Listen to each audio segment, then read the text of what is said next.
Back here with another Chaos Galaxy video. So happy to be back. I was away on vacation. It's been an amazing summer, but definitely happy to get back to making videos and giving you guys some more CG content. And I thought a good place to start, just coming back, would be to let you guys know how I did in the most recent tournament. So I just got second place at the most recent tournament. I'm just gonna check briefly and see what the name of the actual tournament was. What was the official title? Global Day Cup.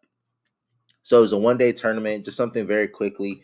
And funnily enough, I actually played the tournament from an airplane. So I was on my way to my vacation location, but it was a 1 day tournament. I had Wi Fi. I was like, screw it. I'm just going to join in and play from thousands of miles in the air. But it was a pretty fun tournament. Only 4 people showed up. But I was able to secure second place, getting so close to that number one spot to hold the trophy up. I think I'm getting closer and closer each time. So looking forward to eventually doing that. But anyway, let's get into the deck profile. So I decided to bring pure blue flames to this tournament. My thought process going into the tournament was that blue flames were still really strong. At the time of me recording and posting this video, the undying blue flame has been limited to one. And so that may or may not affect like whether or not I keep playing blue flames moving forward. But I figured I'd just let you guys know how this deck performed in that particular tournament.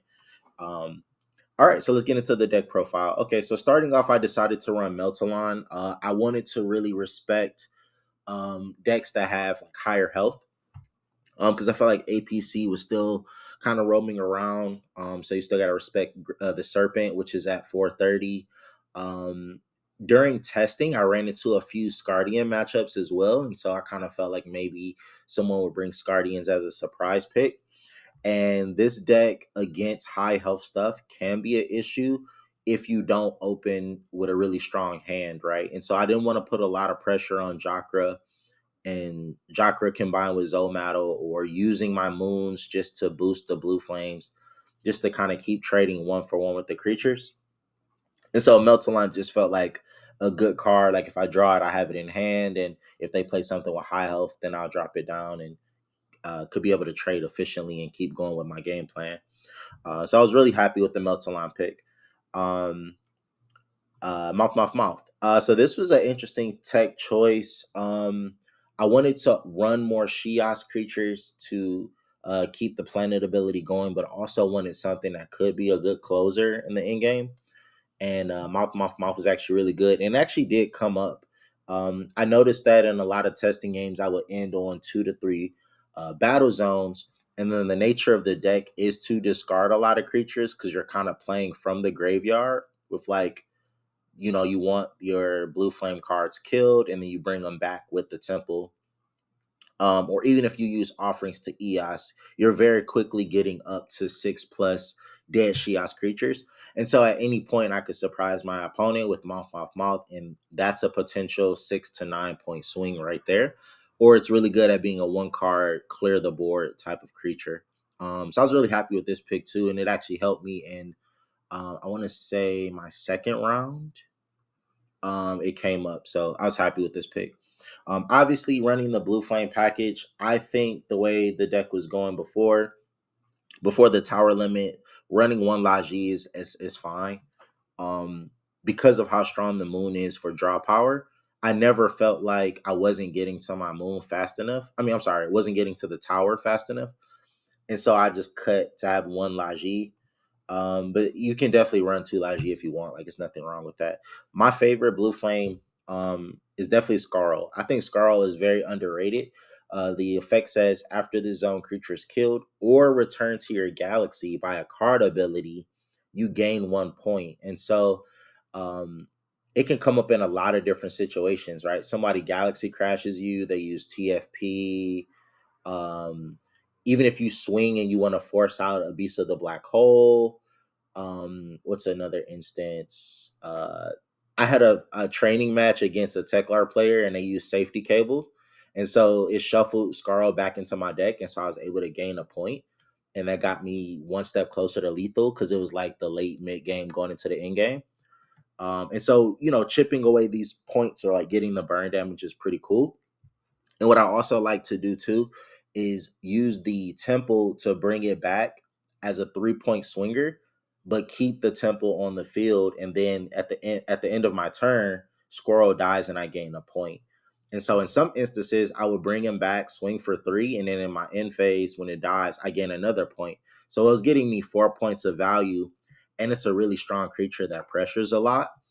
And because of the pressure that it applies, it takes a lot of the work off of Chakra. So everyone knows like Chakra is um, probably the most impactful of all the blue flames, being able to shuffle one of their cards back into their deck. Um, and it has really good synergy, obviously, with the temple. Because you can bring it back, clear a board, and swing for 4, maybe 4+ points, depending on if you have Zomato or the Moon boost in effect. So yeah, this is how I ran my Blue Flame package. I was very happy with it. I'll talk briefly towards the end of the profile about changes or things I would like do to improve the deck. Then I decided to run Shiozi and Lava Mole. Just always really good, just sniper activator, decent stats. I mean, Mole plus Zomato clears a lot of things because it'll go up to 280 power. And so it's an effective swinger and gives you card hand knowledge, not card knowledge, hand knowledge. Fraxel for obvious reasons. It hits the Shiozian counter if it dies to get you closer to drawing a card, but then it also helps you economically by getting you 4 stars. All Base Soldier, which I thought was really good. The main purpose of All Base Soldier is to synergize with offerings to EOS. In a lot of situations, you want to get your Jacre dead as much as possible, but it needs something that pairs with it to make an even number. And so, with it being 5 stars, I need to pair it with a 3-star creature to meet the requirements for offering to EOS because it has to send 2 cards that total up to an even number.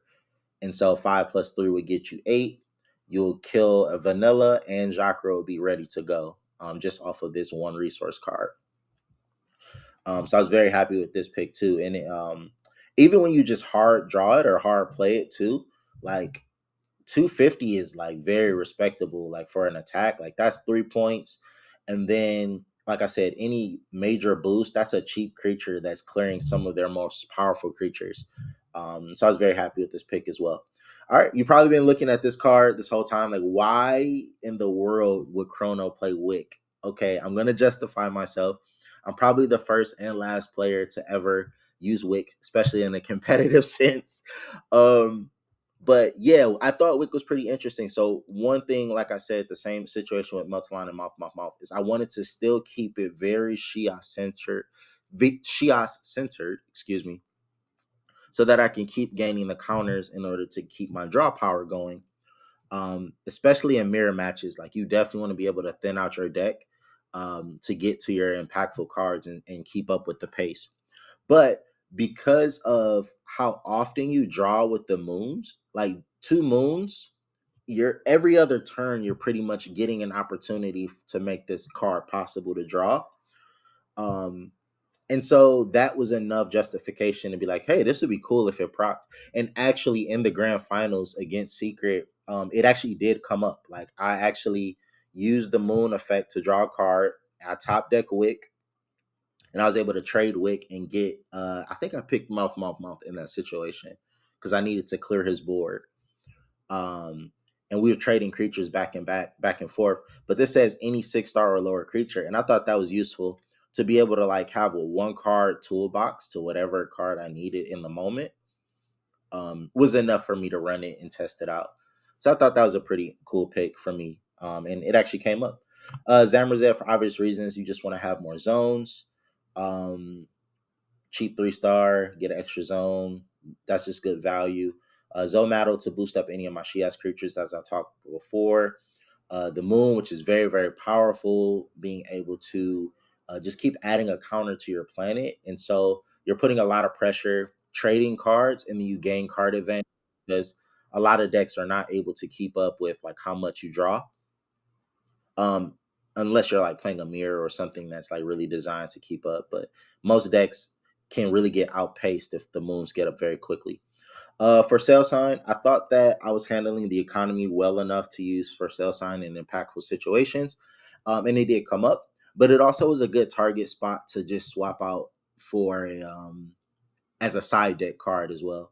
So if I felt like it was really tough to, I think in the mirror match I actually took it out because um, you want to be able to keep going creature for creature, but you don't want to burn through all your economy, and so substituting this for another card was like very useful. We talked about offerings to EOS as well. The temple is self-explanatory, gets you into your blue flame engine, gets your combos going. TFP, I thought TFP was a really good way to get burst damage, um, because this deck hits really, really hard once everything is set up. Like once you have a Zomato or two moons, and even the nature of the creatures themselves, like this is a 3 point swinger, that's 3 points. This is two, that's four, potentially five. We talked about Meltalon being 4 to 5, as well as Mouth hitting you for six, potentially six plus, right? Being able to just spot remove a creature and swing for face was very good, and it actually helped me win the Gaios match. I believe I had a Gaios match in my second round. That went that was pretty effective. So yeah, Galaxy Crash is just a good staple, clearing the board. Um, in testing, I've actually Galaxy Crashed while my Squirrel was up, just to get me 1 point closer, and then set up for lethal. And so once again, just telling you like how Squirrel is just really a good blue flame card. Firewall, I decided to do Firewall over Grenade because I think some people can play around Crimson Grenade fairly easy.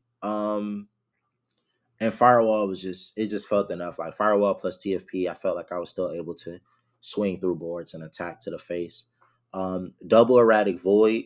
Most of the matchups that I was concerned about, or I think the top decks during that time, utilized a lot of free play. And so, because I can get a lot of burst damage at 1 point, at any moment where I could keep their board clear or down to one creature, it was very advantageous for me. And so, I thought Erratic Void was just a better option. You can definitely, cut Erratic Void, like cut one of them and add a grenade or add a double firewall. It's just kind of up to your preference. But as I was going through like what activators I thought would be very powerful this format, Erratic Void seemed to be a solid pick for me, and I was very happy with it. And then lastly, the staples as well: Beast of the Black Hole, Planetary Field, and AAA. So yeah, that was my main deck. Now let's briefly talk about the side deck. So for the side deck, I decided to run two Deep Space Lighthouse, two Shape 9 Scorn, one Abandonment, and one Flooper. So going from right to left, I decided to run one Flooper because um, in testing, I was running into enough Gaios matchups to be like, okay, why not just add the side deck card? I have a lot of draw power off of the moon. And so I felt like with one, that was impactful enough. Like I didn't need two floopers, but it would be really nice if I could, um, using the way the deck functions, to just hard draw into a flooper. And now I always have like a body and removal whenever I needed it. And it actually did come up. The Gaios MIDI matchup that I had in the second round was actually a little tougher than I expected, until I sided this card in. So like once I got to game three, I was in good shape. Like game two and three was not difficult once I got this card in. Abandonment, I felt like Soul Shroom decks were still powerful and needed to be respected. And so it was just nice. Even Xemius started to pop up in some of my practice games. And so just having Abandonment, which is kind of like a second Galaxy Crash, especially with my deck being very focused on keeping the same type of planet, I could even play this while I have creatures on the field and be in good shape. So this was just something to have. Shape Knight Scorn. This was for the Shape Knight matchup. I felt like this was the most impactful card to side. Some people were siding Sword or discussing having Sword versus this card. But I thought this card was better because it could clear two creatures and give you a body, whereas the sword is kind of just trading into one creature, right? And smart shape nine players were running. not just all Syndian. And so they might have like Mole or Fraxel or some other card that could fight into your scorn. I'm sorry, into your anti justice sword.